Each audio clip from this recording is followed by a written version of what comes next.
Spiritual meditation is the pathway to divinity. It is the mystic ladder which reaches from earth to heaven, from error to truth, from pain to peace. Every saint has climbed it. Every sinner must sooner or later come to it. And every weary pilgrim that turns his back upon self and the world and sets his face resolutely toward the Father's home must plant his feet upon its golden rounds.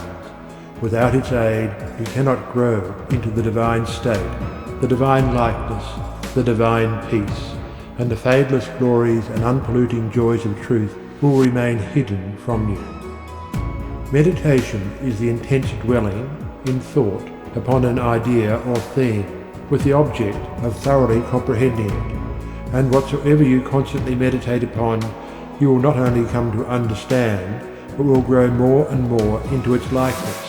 For it will become incorporated into your very being, will become, in fact, your very self. If, therefore, you constantly dwell upon that which is selfish and debasing, you will ultimately become selfish and debased.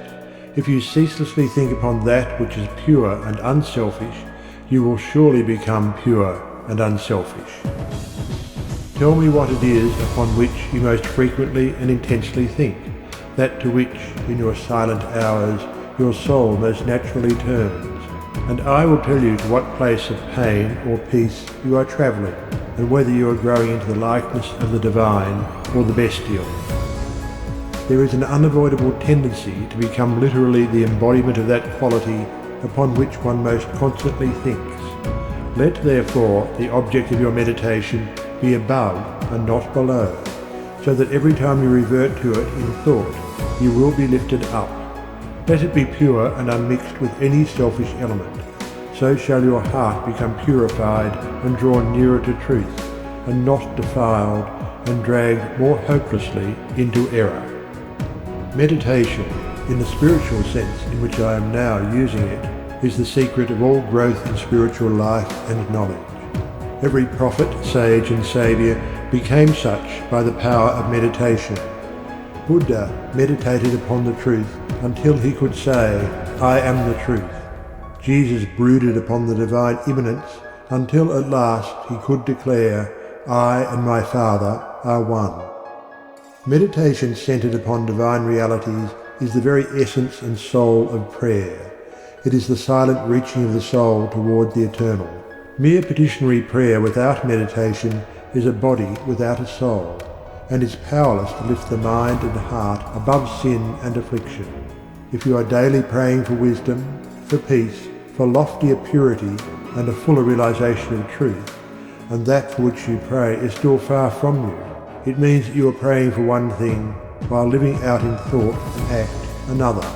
If you will cease from such waywardness, taking your mind off those things, the selfish clinging to which debars you from the possession of the stainless realities for which you pray, if you will no longer ask God to grant you that which you do not deserve, or to bestow upon you that love and compassion which you refuse to bestow upon others, but will commence to think and act in the spirit of truth, you will, day by day, be growing into those realities, so that ultimately you will become one with them.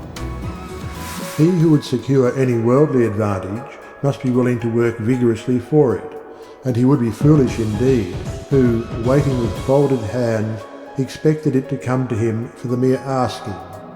Do not then vainly imagine that you can obtain the heavenly possessions without making an effort.